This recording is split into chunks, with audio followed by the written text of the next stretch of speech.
Querido, abra sua Bíblia, por gentileza, no livro de Paulo, escrevendo aos Romanos, capítulo 13, onde nós iremos dar início a uma série de mensagens que a equipe pastoral da igreja estará ministrando nesse mês de maio. Para você se situar, esse mês de maio, como nós falamos, todo está consagrado, dedicado à família. Na perspectiva do que nós cremos, a família é onde tudo começa, onde tudo também termina. É a primeira instituição que Deus cria, é lá que a perfeição de Deus seria espelhada para o mundo. Lembra que quando Deus cria o homem e a mulher, a sua imagem e semelhança, é para que todo o universo pudessem reconhecer quem é Deus e, reconhecendo, adorá-lo, bendizê-lo e dizer a Ele todo o seu louvor e adoração. Ao mesmo tempo, é na família, ali no primeiro momento, como nós lemos, que a palavra de Deus nos relata que esse plano perfeito de Deus, este propósito perfeito de Deus, é infelizmente estragado pelo pecado. A expressão que Deus usa de repreensão quando aborda Eva, Adão, mostrando o que significava aquela desobediência de Deus na vida deles, é uma expressão muito clara, quando Deus fala, por exemplo, para Adão e diz assim: preferiste atender à voz da tua mulher do que aquilo que eu te ordenei. E ali estava muito claro a obediência e a desobediência, a quem Adão havia prestado a sua lealdade e a quem Adão havia desobedecido.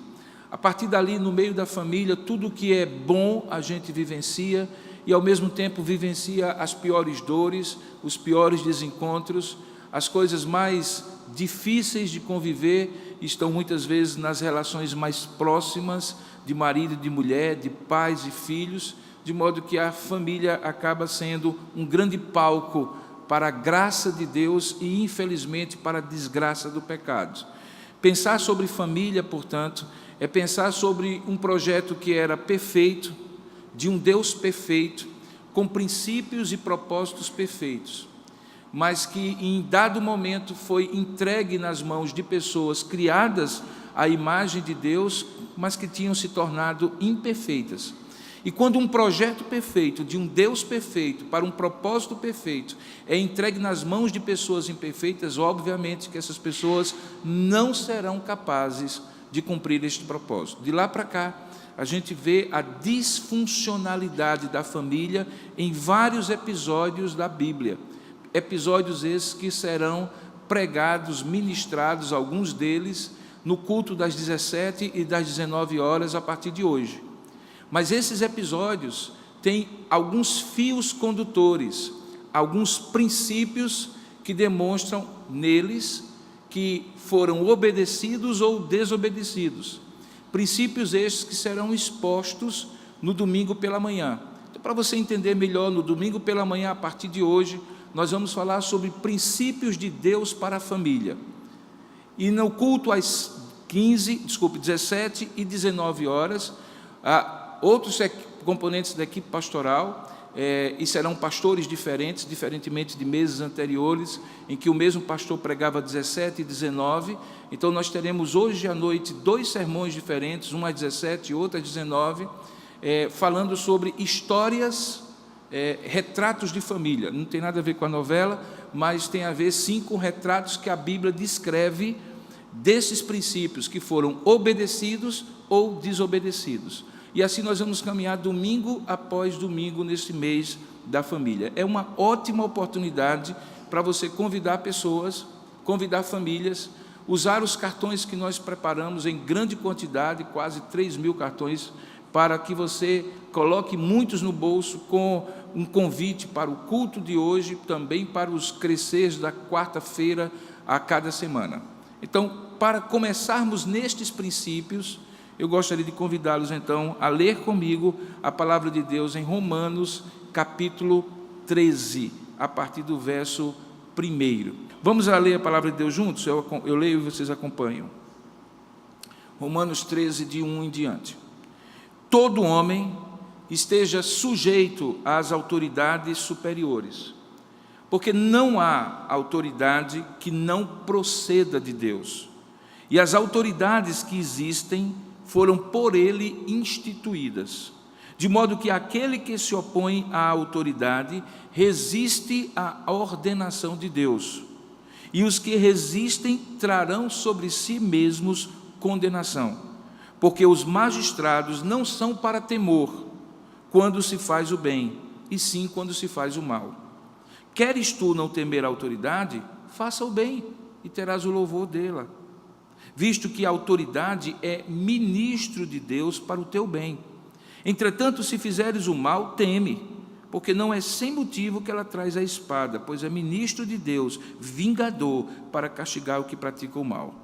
É necessário que lhe estejam sujeitos, não somente por causa do temor da punição, mas também por dever de consciência. Por esse motivo, também pagais tributos, porque são ministros de Deus, atendendo constantemente a este serviço. Pagai a todos os que lhes é devido, a quem tributo, tributo, a quem imposto, imposto, a quem respeito, respeito, a quem honra, honra. Que Deus abençoe sua palavra lida. Amém. Este princípio de Romanos capítulo 13 é conhecido na teologia como o princípio da autoridade. Obviamente que quando Paulo chega nesse momento da exposição da palavra de Deus, quando ele estava escrevendo à igreja de Roma, ele está tendo uma amplitude de compreensão e inspirado por Deus, abrangendo um aspecto mais das relações sociais e principalmente das relações de cidadania em relação às autoridades. Fica muito claro quando ele usa, por exemplo, a palavra magistrado, que ele está se referindo àquilo que Calvino coloca como ministros de Deus do Estado. A compreensão que nós, calvinistas, temos é que Deus procede o seu governo sobre o universo por meio de esferas, por meio de canais através dos quais ele usa instituições para governar esferas ou aspectos diferentes da vida humana. No que se refere às relações interpessoais que começam na família, Deus usa a família como a expressão do pacto que ele fez desde o início.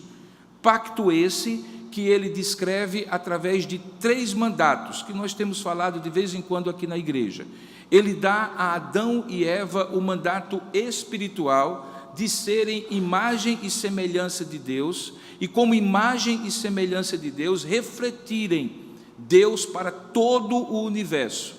Como eu gosto de dizer, Adão e Eva eram como um outdoor diante de todos, para que todos vissem e dissessem assim: esse Deus esplendoroso, poderoso, majestoso, que fez a criação, tem um caráter que é este caráter aí que eu vejo em Adão e em Eva, feitos à imagem e semelhança de Deus. Havia também um mandato social que aquele casal, aquela família deveria cumprir, quando Deus diz: crescei e multiplicai e enchei a terra.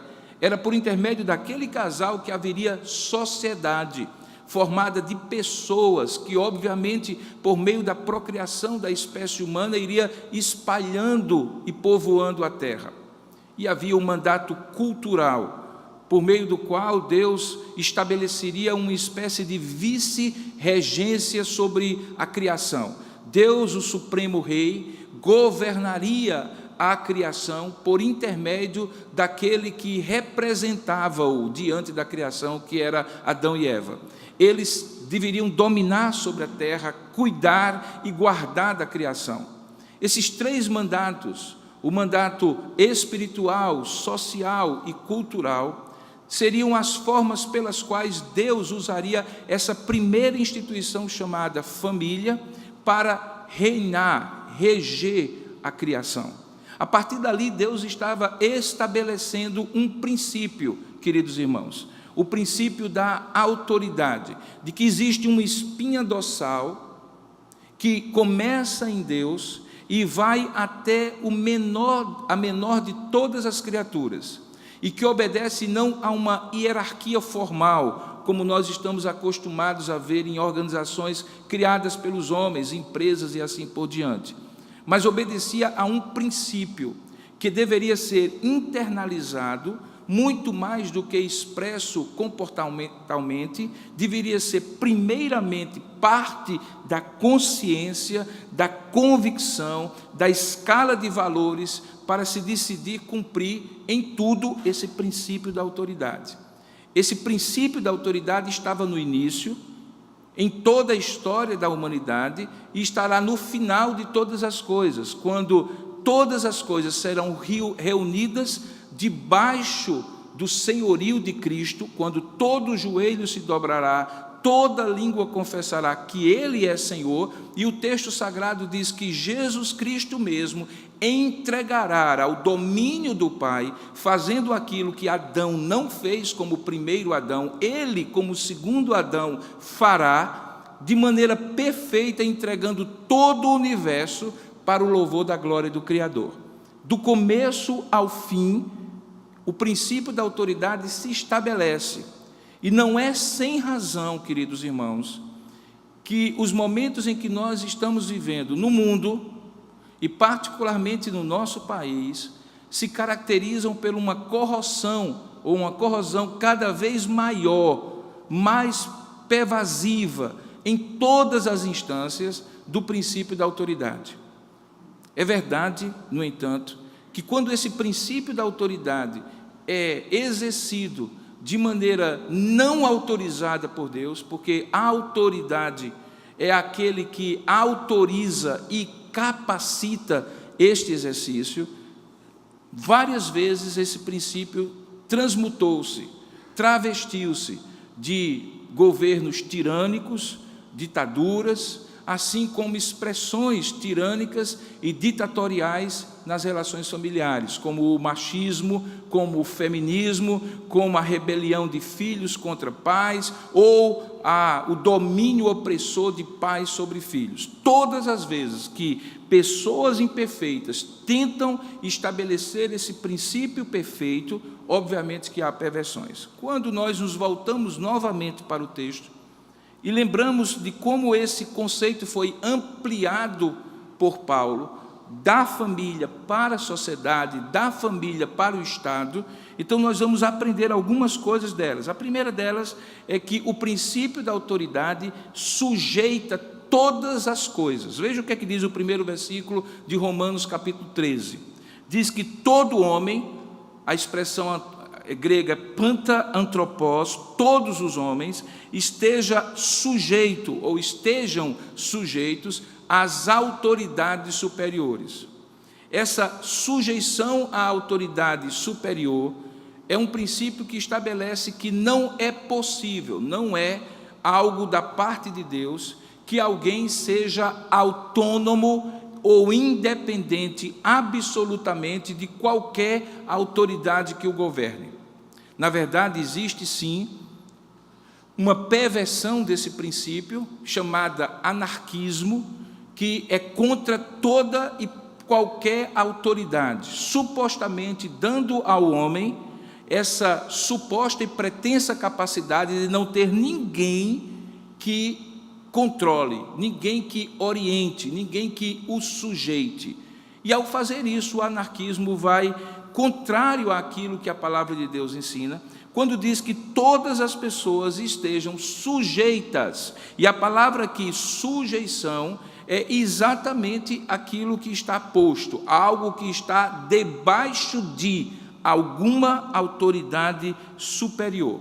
A razão que Paulo dá para que isso aconteça é porque se você for de baixo para cima, digamos da pessoa mais simples, que tem acima dela vários níveis de autoridade, às quais ela é sujeita, se de baixo para cima, mesmo uma pessoa lá em cima, no extrato social ou na autoridade que tem, de alguma forma acabará encontrando no topo desse princípio de autoridade alguém, e a Bíblia diz que esse alguém é Deus, porque ele diz aqui, porque não há autoridade que não proceda de Deus, e diz mais, que não apenas essas autoridades procedem de Deus, no sentido de estarem debaixo de Deus, mas também que foram por Ele instituídas.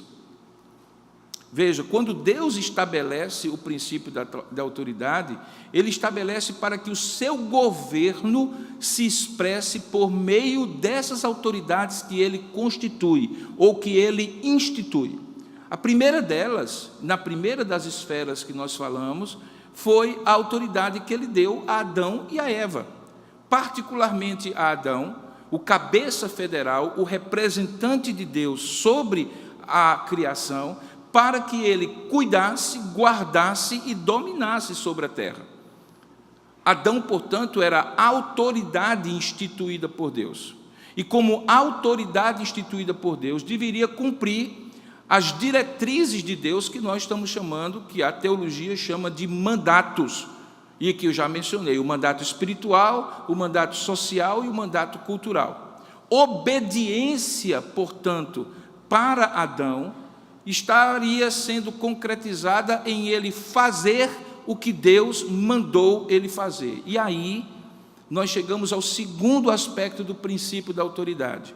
É que se toda autoridade procede e é instituída por Deus, aqueles que têm consciência desse procedimento, dessa instituição, precisam ter para com essas autoridades uma única e simples decisão ou resposta ou retribuição, é a obediência.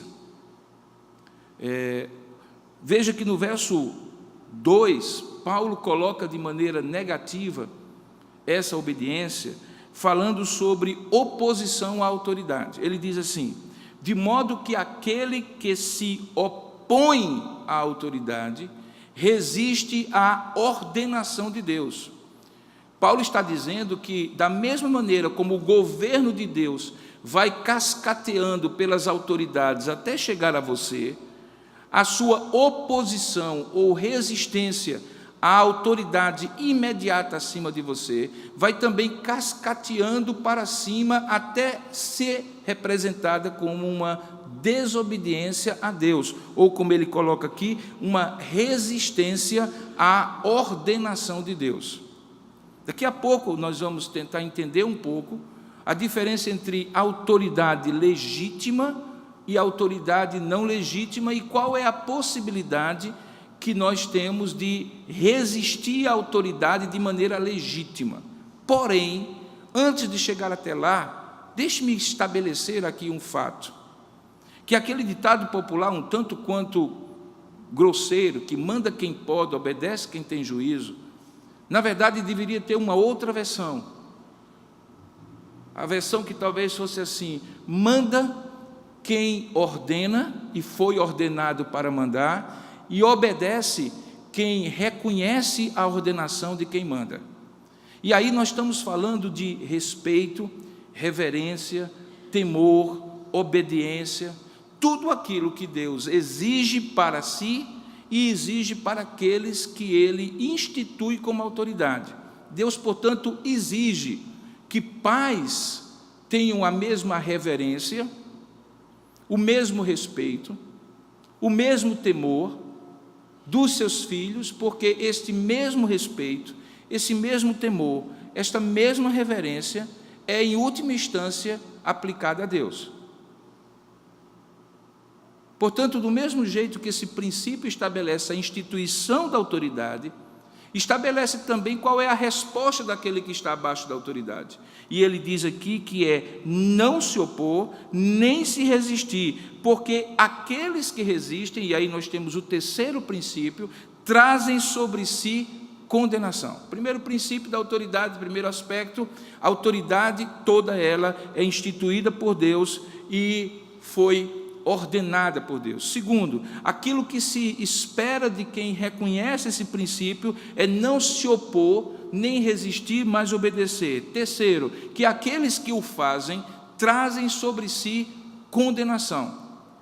Nos versículos 3 em diante, Paulo explica um pouco melhor, na esfera do Estado, como é que essa condenação, como é que esse juízo é de maneira estatal estabelecida. Ele fala de magistrados, diante dos quais deveríamos temer, porque se nós temermos, teremos dele o reconhecimento que ele coloca em forma de louvor. Mas se nós não temermos e fizermos o mal, ele trará sobre nós espada, veja o verso seguinte, 4, porque ele é ministro de Deus para castigar o que pratica o mal. Claro que Paulo está falando disso na esfera do Estado, já um desenvolvimento do princípio da autoridade. Mas, da mesma maneira, se levarmos para a autoridade na família, nós chegaremos à conclusão que, na família, este mesmo princípio se estabelece, ou seja, que Deus dá à autoridade o direito de punir aqueles que estão debaixo dele. Eu sei que falar de punição, de juízo, de castigo, nesses tempos sensíveis do politicamente correto, parece ser uma coisa muito antiga, parece ser uma coisa muito grosseira, dizer que o pai tem direito de castigar o filho. Parece ser alguma coisa assim, que a nossa suscetibilidade moderna diz assim, mas que coisa primitiva. Mas todos nós sabemos que quando Deus fala de castigar, Ele não fala de castigar no sentido de prejudicar alguém, de punir alguém de forma que essa pessoa não tenha remédio, não tenha reversibilidade, não tenha conserto.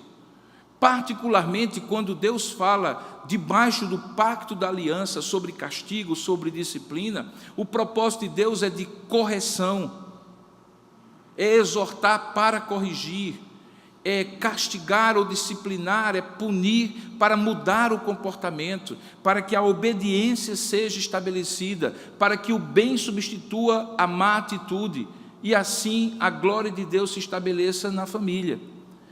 Perceba que quando ele fala isso, ele está mantendo o princípio da autoridade, porque a autoridade que não estabelece, irmãos, o poder coercitivo que lhe é dado, ou a autoridade que não se respeita, no sentido de manter-se como aquela que sujeita os que estão debaixo dela sujeitos, ela perde legitimidade.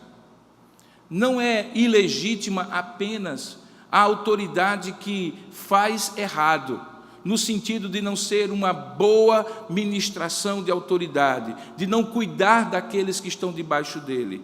Mas também é horrível ver uma autoridade que não exerce a autoridade. Um pai que é negligente, um esposo que é negligente, uma mãe que é negligente, um magistrado que é negligente, um pastor que é negligente. Todas as vezes que uma autoridade é negligente, ela está indo ao contrário daquilo que Deus ordena. Ela está estabelecendo algo terrível no sentido de que Deus estabeleceu ela para fazer e ela não está fazendo. E porque não está fazendo, está sendo negligente diante de Deus. Se você voltar os seus olhos novamente para o texto, você vai ver que por 3 ou 4 ocasiões, salvo engano, esse texto usa a palavra ministro. Diz que a autoridade é ministro de Deus. Diz que nós devemos, diante dos ministros de Deus, pagar a todos o que lhes é devido. E aí ele desce a aspectos do Estado, a quem tributo, tributo, a quem imposto, imposto, a quem respeito, respeito, a quem honra, honra. A ideia de que a autoridade é ministro de Deus é a ideia que Deus tinha para Adão. Portanto, quando Adão, o primeiro homem, o primeiro marido, o primeiro pai, recebe de Deus mandatos, ele se torna ministro de Deus. E o que é ministro de Deus? É aquele que é instrumento de Deus, dispenseiro de Deus, mordomo de Deus, servo de Deus, instrumento de Deus, para que Deus realize o seu governo. Deus realiza o seu governo sobre todas as coisas, cuida de todas as coisas, provê sobre todas as coisas, por intermédio de ministros que Ele escolhe.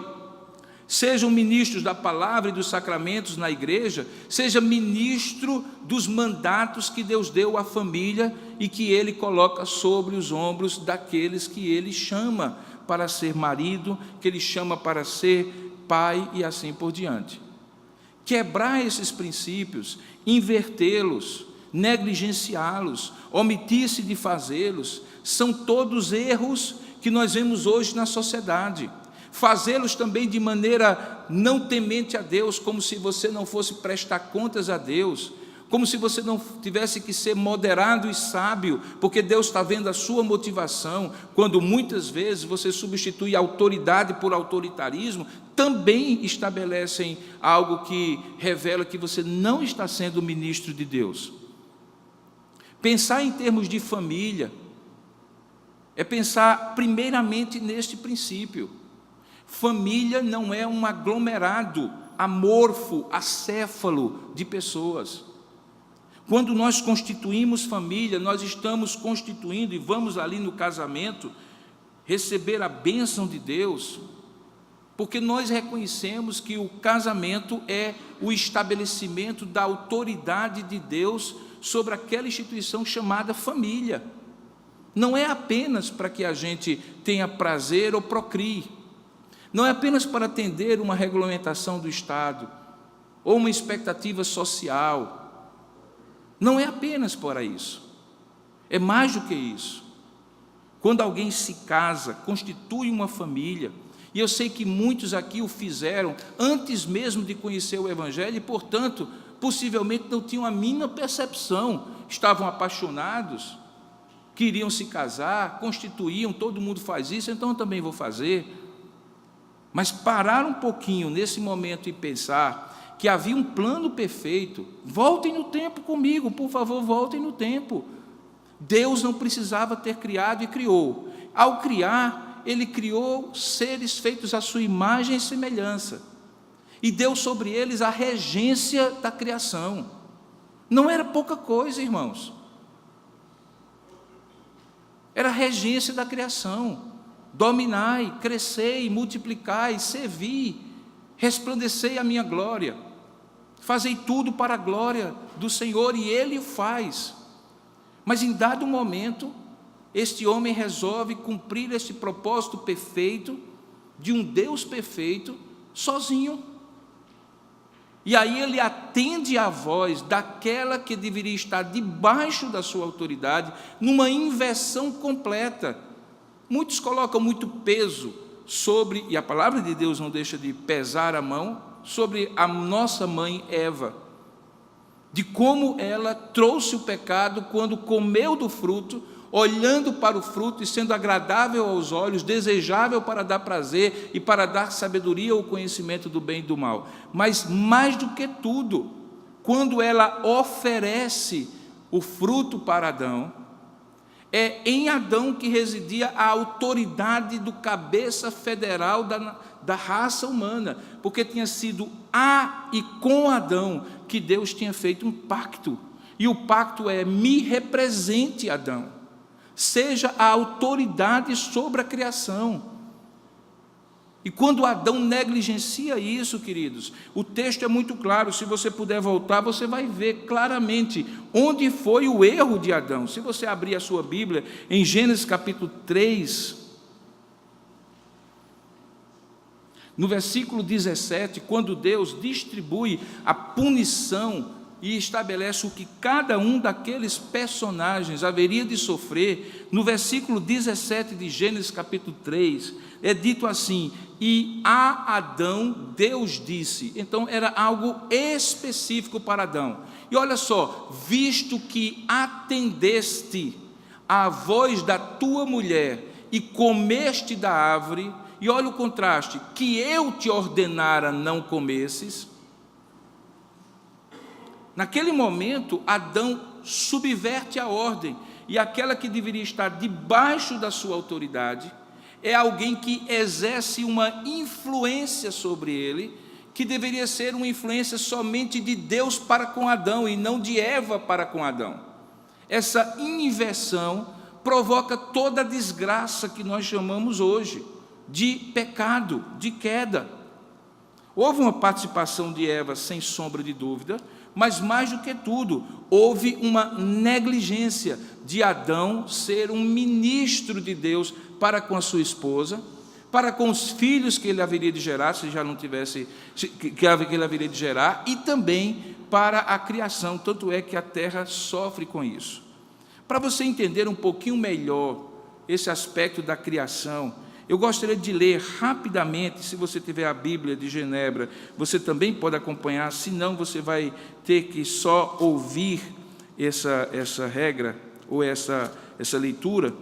Eu gostaria de ler, a partir da pergunta 123 do Catecismo Maior de Westminster, como é que os nossos doutrinadores, aqueles que se reuniram naquela douta assembleia para sistematizar a nossa doutrina, entendiam o quinto mandamento. Eu espero que vocês se lembrem do quinto mandamento. Qual é o quinto mandamento mesmo?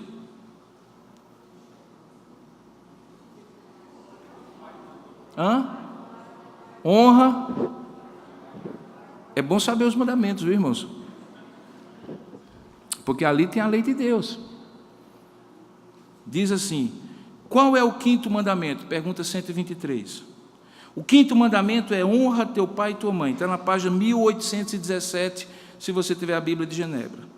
Qual é o quinto mandamento? O quinto mandamento é: honra teu pai e tua mãe, para que se prolonguem os teus dias na terra que o Senhor teu Deus te dá. Pergunta 124. O que significam as palavras pai e mãe no quinto mandamento? E aqui que é uma beleza. Quem fez o módulo de liderança do Instituto Kuyper, que terminou ontem, vai ter que ouvir de novo, porque estava lá e eu também fiz essa menção quando falei sobre autoridade. Aqui é coisa maravilhosa, talvez uma das partes mais bonitas do catecismo. É quando ele olha assim e diz assim: o que Deus tinha em mente quando colocou um princípio da autoridade, dizendo assim: honra a teu pai e a tua mãe. Será que é só pai? Sim, principalmente pai. Será que é só mãe? Não, principalmente mãe. Mas será que só são eles? Olha o que é que o catecismo diz. O que significam essas palavras? As palavras pai e mãe no quinto mandamento abrangem não somente os próprios pais, mas também todos os superiores. E olha que ele usa a mesma palavra que Romanos capítulo 13 usa.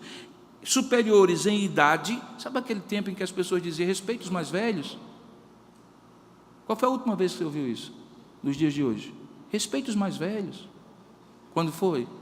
Pelo contrário. As pessoas hoje estão instadas a não respeitar os mais velhos, porque eles estão ultrapassados. Eles não sabem nem digitar com os 2 dedos polegares. Essa capacidade superior da mente humana que torna as novas gerações, obviamente, superiores na tecnologia.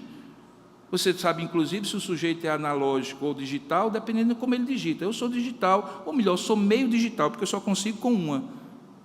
Se você conseguir com os 2, você já é digital. E aí as novas gerações que conseguem assim ainda falar, assistir um clipe do MTV, ainda falar, aí são superiores. E aí eles olham para isso e dizem assim: não deve ser conosco. Mas aqui diz que sim, abrange todos os superiores em idades e dons. E é curioso, dons significa capacitações. Eu tenho que respeitar quem conhece mais do que eu, quem já teve mais experiência do que eu, quem está numa posição de autoridade maior do que eu, quem está numa condição de ensinar e eu devo aprender. Coisa mais terrível é alguém que não tem espírito ensinável, que você tenta ensinar alguma coisa, a pessoa diz assim: quem é você para me dar essa lição? Aqui está dizendo que pai e mãe representa também essas pessoas que devem ser respeitadas como superiores em idades e dons, e especialmente todos aqueles que por ordenação de Deus estão colocadas sobre nós em autoridade. Olha só, nas 3 esferas, quer na família, quer na igreja, quer no Estado. Pergunta 125. Por que são os superiores chamados de pai e mãe? Os superiores são chamados de pai e mãe para ensinar que em todos os deveres para com seus inferiores, eles devem, como verdadeiros pais, mostrar amor e ternura para com esses, conforme as suas diversas relações, e para levar os inferiores a cumprirem os seus deveres para com os seus superiores, pronta e alegremente, como se estes fossem seu pai. Qual é o alcance geral do quinto mandamento? O alcance geral do quinto mandamento é o cumprimento, obediência dos deveres que mutuamente temos um para com os outros em nossas diversas relações de inferiores, superiores ou iguais. E aí, se você tiver tempo, depois lê as perguntas e respostas posteriores. O ponto aqui é simples, irmãos. O princípio da autoridade estabelece que toda autoridade procede de Deus e foi instituída por Deus. Que a maneira de reconhecer isso é através da obediência. Que ao não fazer isso e se opor e resistir à autoridade, você começa a resistir e se opor à autoridade imediata, mas em última instância você está se resistindo e se opondo a Deus. Esses três princípios precisam ficar muito claros. E, finalmente, o quarto que eu acabei de mencionar, que essas autoridades foram constituídos como meios de Deus nos governar. Por isso que elas são chamadas de ministros de Deus. Eu disse no início da mensagem que é possível que, em algum momento, essas autoridades, elas estejam exercendo esse exercício de autoridade de maneira ilegítima. Mas deixe-me dizer qual é o procedimento do verdadeiro cristão. Se esta situação acontece no meio da família, a Bíblia nos diz claramente o que devemos orar, que nós devemos orar, o que devemos fazer, que devemos orar uns pelos outros, buscando em Deus ocasião de testemunhar contra o erro, mas sem rebeldia. Que na ambiência do Estado devemos usar todos os meios legais, dentro do ordenamento jurídico de uma nação, inclusive o voto, para estabelecer a nossa indisposição de reconhecer aquela autoridade ilegítima, de subordinar a todos nós a sua autoridade. No entanto, não nos é dado, querido, o direito de nos rebelar contra esse princípio divino. E deixe-me então adverti-los, caminhando para o final da mensagem, que todas as vezes que isso acontece, Deus se volta contra você, independentemente da sua ânsia, do seu desejo, da sua legitimidade em questionar, porque Deus não quebra os seus próprios princípios. Se nós quisermos, nesse mês da família, pensarmos sobre princípios que podem fazer a nossa família mais feliz, mais saudável, mais frutífera, nós não podemos esquecer da base. E a base da família começa com o reconhecimento da autoridade de Deus sobre ela, por meio daqueles que Ele estabeleceu. E Ele estabeleceu de maneira muito clara. Ele colocou Adão como autoridade sobre Eva e sobre os seus filhos. Disse a Eva que, a partir daquele momento, quando ela decidiu não se subordinar à autoridade de Deus, que o desejo dela seria para o marido, subordinado ao desejo do marido, e que os seus filhos também deveriam fazê-lo.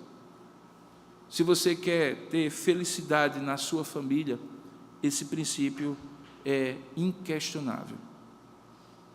Hoje à tarde, às 17 horas e às 19 horas à noite, nós ouviremos 2 sermões diferentes, dando ilustrações de histórias bíblicas sobre esse princípio da autoridade. E você verá e terá a oportunidade de conhecer quando ele foi obedecido e quando ele foi desobedecido, as consequências boas e negativas. E quem sabe você vai se olhar nessas consequências e vai dizer assim: isso eu não quero para mim, não vou querer mais, vou me consertar. Eu gostaria de convidar você a se colocar de pé nesse momento. E eu gostaria de começarmos hoje pela manhã a fazer algo que nós queremos fazer durante todo o mês de maio, que é um momento de oração específico pela família. Eu não sei, mesmo sendo seu pastor, todos os detalhes, nuances, dificuldades, obstáculos, desafios que você vivencia na sua família. Eu posso imaginar e poderia aqui ficar citando algumas situações para que você pudesse se enquadrar numa ou noutra, mas eu gostaria que nesse momento nós pudéssemos alçar aos céus um clamor a Deus pelas famílias, pelos casamentos, pelos pais, pelos filhos, pelas relações conjugais, por todo o âmbito da família. Queridos, se Deus fez um plano perfeito, e a primeira ação do inimigo foi tentar destruir esse plano perfeito no ambiente chamado família, na esfera da família, lembrem-se que o Deus que podia ter mandado o seu filho, já grande e crescido como homem, preferiu fazê-lo nascer no seio de uma família, para restaurar famílias, porque Deus não restaura a sociedade sem restaurar a família. Deus não restaura a igreja sem restaurar a família. Então vamos orar juntos? Talvez você esteja sozinho aqui como representante da sua família, pouco importa. Vamos orar por ela também. Talvez você esteja com todos, talvez você esteja com sua esposa, seu esposo, sua mãe, seu pai ao seu lado. Seus filhos talvez estejam lá na escola bíblica dominical. Vamos orar juntos. Deus sabe exatamente o que você precisa. Ó Deus amado e querido Pai, nós temos absoluta certeza, Senhor, que Tu queres a Tua bênção e o princípio da Tua autoridade estabelecido no nosso lar. Sabemos que somos imperfeitos, ó Pai, que quebramos Teus mandamentos e que muitas vezes queremos fazer a coisa certa, mas da nossa maneira. E não há como diante de Ti fazer a coisa certa da nossa maneira. Precisamos nos lembrar, Pai, que se o Senhor não edificar a casa, em vão trabalham os que edificam. Que bem-aventurado é o homem que teme ao Senhor, não aquele que faz as coisas do seu jeito, não a mulher que faz as coisas da sua maneira, não os pais e filhos que se relacionam segundo códigos humanos. Por isso nós queremos nessa hora, Pai, contempla, Senhor, os nossos corações. Corações de maridos, de esposos, de pais, corações de mães, corações de esposas, de filhos e de pais que estão aqui. Nossa família que vive debaixo do mesmo teto. E aquela mais estendida que nós amamos, de onde nós viemos, ou com quem nós nos encontramos por via do casamento. Que o Senhor possa nessa hora estender Tuas mãos. E segundo a Tua boa e santa vontade, abençoar tudo aquilo que se refere a nós como família. Nos dá o bem-estar que o Senhor nos prometeu quando nos disse que deveríamos submeter a nossa vida a Ti, porque feliz é o homem que teme ao Teu nome. E por isso, ó Deus, nós pedimos o bem-estar na forma de saúde física, emocional, espiritual sobre os lares aqui representados.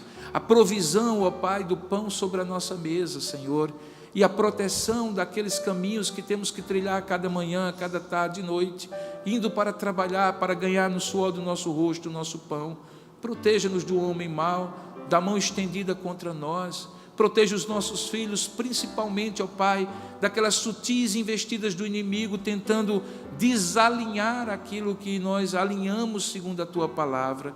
São crianças, adolescentes em formação, alguns jovens, ó Deus, movidos pela ambição e pelo desejo de se legitimar e de se autenticar, muitas vezes contrário àquilo que a Tua palavra estabelece, por meio dos pais que os criaram. Tenha misericórdia dessa geração que se rebela contra tudo que é autoridade e, em última instância, se rebela contra Ti mesmo, Pai. Que o coração deles seja agora, Deus, moldado pela ação do Teu Espírito Santo e haja transformação. E como diz a promessa que o Senhor fala do último dia em que pais se converterão nos seus corações aos filhos e filhos aos pais, como diz lá em Malaquias, que assim aconteça, Pai, no nosso meio familiar. Abençoa-nos, ó Pai, para que sejamos famílias que cresçam debaixo do princípio desta autoridade, pois é assim que nós Te oramos e Te agradecemos, em nome e para a glória de Jesus. Amém.